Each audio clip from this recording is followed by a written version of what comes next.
Olá, eu sou Juliana Melguizo e hoje, no Papo.com, vamos falar sobre a dublagem no Brasil. Para os brasileiros, a preferência por conteúdos dublados é muito maior do que legendados. No entanto, é uma questão que vai além de um simples gosto pessoal.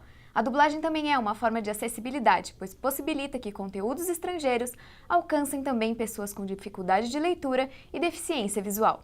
Para conversar conosco sobre o assunto, convidamos ao estúdio o dublador Pedro Alcântara, que já atuou em produções como Pokémon, Naruto e o desenho infantil Backyardigans. Muito obrigada por ter vindo hoje aqui, Pedro. Eu que agradeço pelo convite, eu estou muito feliz de estar aqui hoje.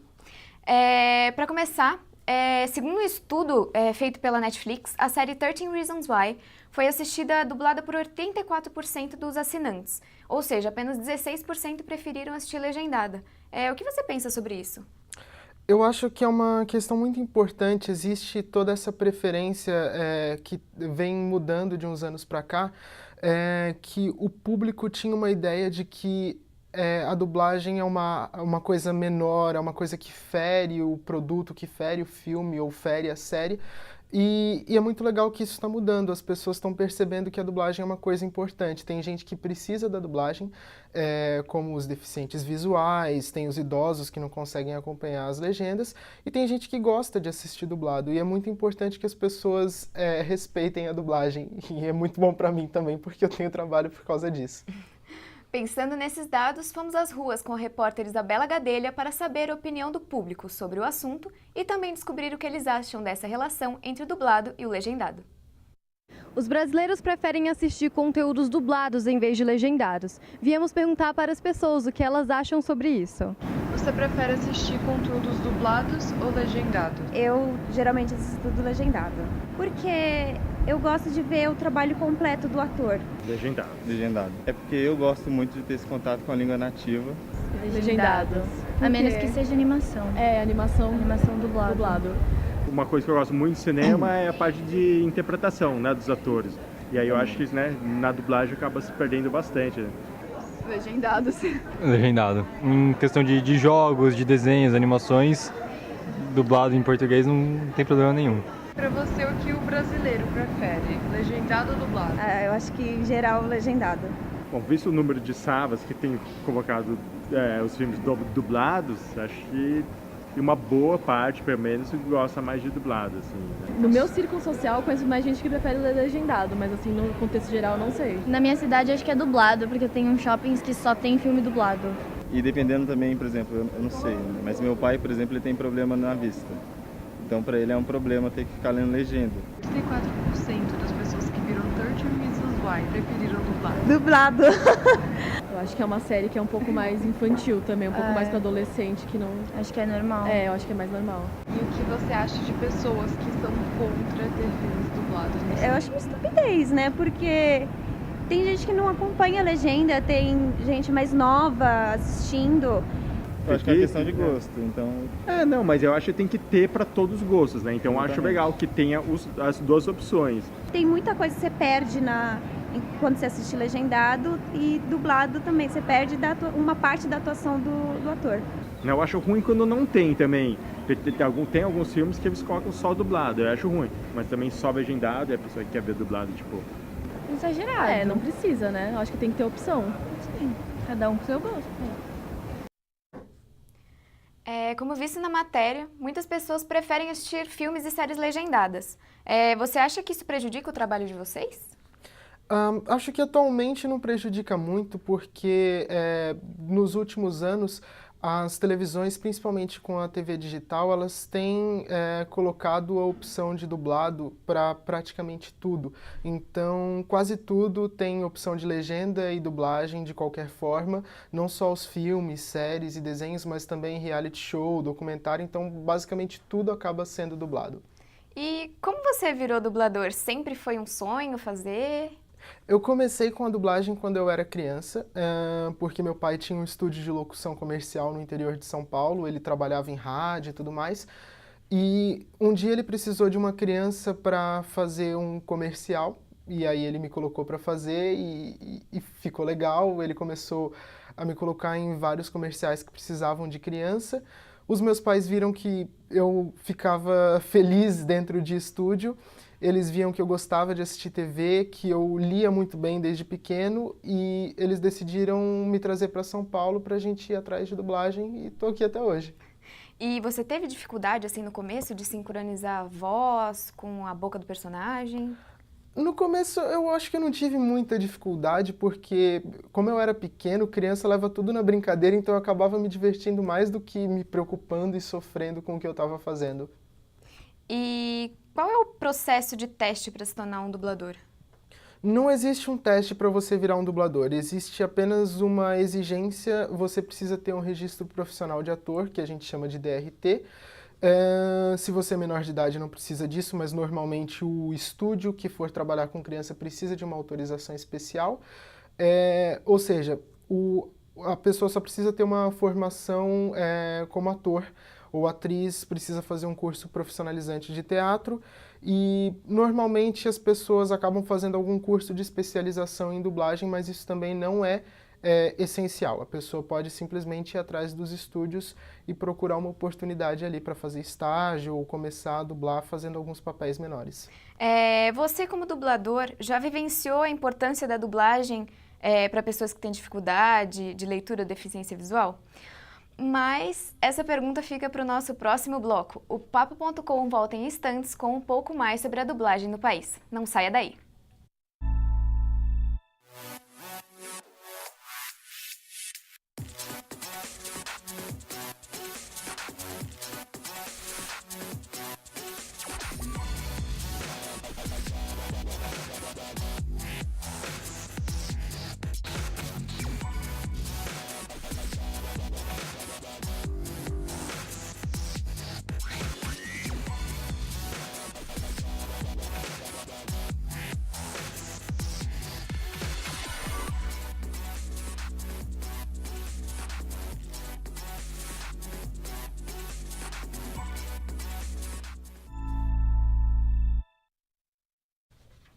Estamos de volta com o Papo.com, que hoje conversa com Pedro Alcântara. Bem como a gente tinha falado no bloco anterior, a gente queria saber a importância da dublagem para as pessoas que têm dificuldade de leitura ou deficiência visual. Você já vivenciou alguma dessas experiências? Já, eu interajo bastante com o público que consome o meu trabalho, o trabalho dos meus colegas pela internet, e no Facebook eu tenho alguns amigos que são deficientes visuais, ou seja, são pessoas que dependem da dublagem, e é muito legal fazer parte da vida deles dessa forma, porque eles conhecem toda a cultura pop que a gente conhece de várias formas, eles conhecem pela nossa voz. Então é muito legal, eu fico muito feliz de ter essa importância na vida de algumas pessoas. E com você, já aconteceu de você ser reconhecido pela sua voz, assim, supermercado, banco, alguma coisa assim diferente? Eu já fui reconhecido por um taxista que assistia Power Rangers com o filho dele, e aí ele perguntou se eu era dublador, eu falei que sim, e aí eu comecei a falar as coisas que eu já tinha feito, ele falou, é daí que eu conheço a sua voz. E é um processo cansativo? Vocês costumam gravar quantas horas por dia? Varia bastante. Como eu também sou diretor de dublagem, eu fico mais horas no estúdio. Então, tem dias que eu fico 10 horas dentro de um estúdio, às vezes até um pouco mais, dependendo da semana. Mas quando a pessoa está só dublando, às vezes pode acontecer dela trabalhar menos do que isso. Não existe um padrão. Ela pode trabalhar 2, 3 horas por dia e pode chegar um dia que ela vai passar o dia inteiro trabalhando e nem ver a própria casa, basicamente. E há alguma diferença, assim, entre a dublagem tradicional e a específica para deficientes visuais, como você tinha comentado? Não, normalmente o trabalho é o mesmo. O que muda é quando o cliente exige a audiodescrição em si, e aí geralmente é a mesma dublagem, mas com um narrador, que pode ser um locutor, não necessariamente dublador, descrevendo o que está acontecendo na tela. Mas isso é uma coisa que começou também a acontecer mais recentemente. Até uns anos atrás, o pessoal acompanhava só a dublagem normal, igual a gente assiste. Bem, antes de continuar a nossa entrevista, vamos ver uma matéria com o repórter Igor Neder Lopes, que conversou com diversos dubladores sobre esse mercado que ganhou credibilidade com o tempo. Talvez você não reconheça o local onde eu estou agora, mas aqui, na Vox Mundi, é o lugar onde foram dubladas diversas vozes, como a de Bella Swan de Crepúsculo, Glenn de Walking Dead e Malévola. E você, sabe quem é o dublador do seu personagem favorito?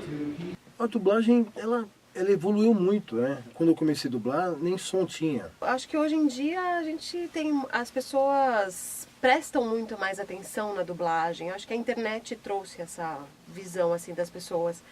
Eu dublo há bastante tempo, dublo há 30 anos. Eu venho do teatro, a dublagem tem um processo muito mais rápido que o teatro. E ela vem ampliando muito em games, em animes, em filmes, longas, novelas. Hoje em dia você dubla para internet, você dubla para celular, você dubla para tudo, né? Agora o que tem acontecido é que as pessoas têm conhecido a gente. Acho que por causa das redes sociais, da internet, elas procuram a nossa cara. E algumas vezes já me reconheceram, no aeroporto já me reconheceram. É meio estranho, porque a sensação que dá quando a gente está dublando é que ninguém nunca vai te ouvir. Quando eu vou comprar celular, por exemplo, fica, quero uma mensagem, não é você? Parece a voz de não sei quem. Em alguns personagens você gosta mais. Por exemplo, eu dublo a Nicole Kidman, adoro, e assim, é um prazer fazer, né? A Angelina Jolie também, que eu dublei a Malévola, foi muito legal fazer. A Salma Hayek também dublei, a Uma Thurman. Aí dos Cavaleiros do Zodíaco eu fiz o Orfeu de Lira na saga de Hades. Você faz a voz do Danny DeVito, eu faço também. Então as pessoas vão assistindo e vão lembrando, né? E as pessoas têm mais consciência da necessidade da dublagem para muitas coisas. Então nós temos muitos fãs que são deficientes visuais e que são fãzaços assim, dos dubladores.